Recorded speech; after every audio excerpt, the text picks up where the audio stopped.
ಆಚಿ ಮಸಾಲ. ಎಂತ ಅಡಿಗೆಯ ರುಚಿಯಾಗೋ ರಹಸ್ಯವು 20 ರೂಪಾಯಿ. ನಮ್ಮ ರಾಜ್ಯದ ಹಿತವೇ ನನಗೆ ಮುಖ್ಯ. ಕುಡಿಯುವ ನೀರಿಗೆ ಏನ್ ಮಾಡಬೇಕು ಅದನ್ನ ಮಾಡ್ತಾ ಇದ್ದೇವೆ. ಸಚಿವರು ಹಿರಿಯ ಅಧಿಕಾರಿಗಳ ಜೊತೆ ಸಭೆ ಬಳಿಕ ಸಿಎಂ ಹೇಳಿಕೆಯನ್ನ ಕೊಟ್ಟಿದ್ದಾರೆ.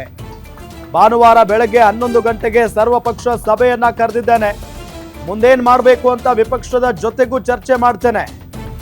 ಈಗಾಗಲೇ ಕಾನೂನು ತಜ್ಞರ ಜೊತೆಗೂ ಚರ್ಚಿಸಿದ್ದೇನೆ. ಸರ್ವಪಕ್ಷ ಸಭೆಯಲ್ಲಿ ಕಾನೂನು ತಜ್ಞರ ಜೊತೆ ಚರ್ಚೆ ಮಾಡ್ತೇವೆ.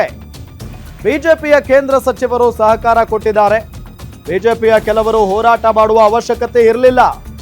ನಾವು ತಮಿಳುನಾಡಿಗೆ ಸದ್ಯ ನೀರು ಬಿಟ್ಟಿಲ್ಲ, ರೆಗ್ಯುಲರ್ ಫ್ಲೋನಲ್ಲಿ ನೀರು ಹರಿದು ಹೋಗಿದೆ ಅಷ್ಟೇ.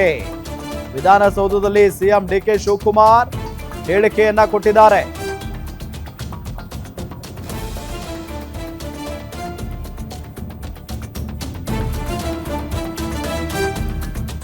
CWRC ಮತ್ತು CWMA ಇಬ್ರು ಕೂಡ ಇಷ್ಟು ಒಳಹರಿವು ನಿಮಗೆ ಬರ್ತಾ ಇದೆ ಅನ್ನೋದನ್ನ ಅವರು ದಾಖಲೆಯಲ್ಲಿ ಕನ್ಫರ್ಮ್ ಮಾಡಿದ್ದಾರೆ. ನಿಮಗೆ ಕಡಿಮೆ ಇದೆ ಅಂತ. ಆದ್ರೂ ಕೂಡ ನನ್ನ ಕರ್ತವ್ಯ, ನಮ್ಮ ಸರ್ಕಾರದ ಕರ್ತವ್ಯ, ನಾವು ರಾಜ್ಯದ ಹಿತವನ್ನ ಕಾಪಾಡಬೇಕು.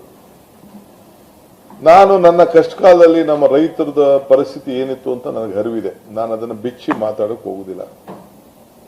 ಯಾರಿಗೇನು ರಕ್ಷಣೆ ಮಾಡಬೇಕು ಆ ರಕ್ಷಣೆ ಮಾಡ್ಕೊಂಡು ಬಂದಿದ್ದೇವೆ.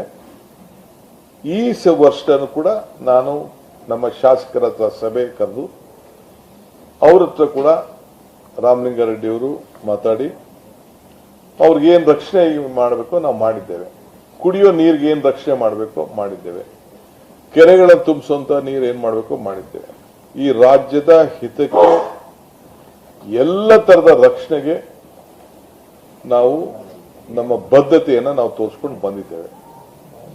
ಇವತ್ತು ಕೂಡ ನಾನು ರಾಜ್ಯದ ಹಿತವನ್ನ ಕಾಪಾಡಬೇಕಾದ್ದು ನನ್ನ ಕರ್ತವ್ಯ ಇದೆ. ನಮ್ಮ ಸರ್ಕಾರದ ಬದ್ಧತೆಯನ್ನು ಕೂಡ ಈಗಾಗಲೇ ನಾವು ವ್ಯಕ್ತಪಡಿಸಿದ್ದೇವೆ. ನಾವು ಅದಕ್ಕೆ ಒಪ್ಪದೆ ನಾವು ಅಪೀಲ್ ಹೋಗಿದ್ದೇವೆ. ಈಗ ನಮ್ಮೆಲ್ಲ ವಿರೋಧ ಪಕ್ಷದ ನಾಯಕರುಗಳು ಕೂಡ ಅನೇಕ ಸಲಹೆಗಳನ್ನು ಮಾಧ್ಯಮದಲ್ಲಿ ಕೊಟ್ಟಿದ್ದಾರೆ. ಇದಾದ ಮೇಲೆ ನಾವು ಅಪೀಲ್ ಹೋಗಿನ ಮುಂಚಿತವಾಗಿ ನಾನು ನಮ್ಮ ಕೇಂದ್ರದ ಆಲ್ ಪಾರ್ಟಿ ಮೀಟಿಂಗ್ ಅನ್ನು ಕೂಡ ಕರೆದಿದ್ದೆ. ನಮ್ಮ MPs ಮೀಟಿಂಗ್ ಕರೆದಿದ್ದೆ. ದೆಹಲಿಯಲ್ಲಿ ಎಲ್ಲ MPs ಬಹಳ ಗೌರವದಿಂದ ಬಂದು ಈ ರಾಜ್ಯದ ನೀರಿನ ಸಮಸ್ಯೆ ಬಂದಾಗ, ನೆಲದ ಸಮಸ್ಯೆ ಬಂದಾಗ, ಯಾವುದೇ ರಾಜಕಾರಣ ಇರಲಿ ನಾವೆಲ್ಲ ಒಟ್ಟಿಗೆ ಕೆಲಸ ಮಾಡೋಣ ಅಂತ ಹೇಳಿ ನಮ್ಮ ಸೆಂಟ್ರಲ್ ಮಿನಿಸ್ಟರ್ಸ್ 3 ಜನ ಬಂದಿದ್ರು. ಒಟ್ಟು 36 ಜನ ಪಾರ್ಲಿಮೆಂಟ್ ಮೆಂಬರ್ಸ್ ಪಾರ್ಟಿಸಿಪೇಟ್ ಮಾಡಿದ್ರು.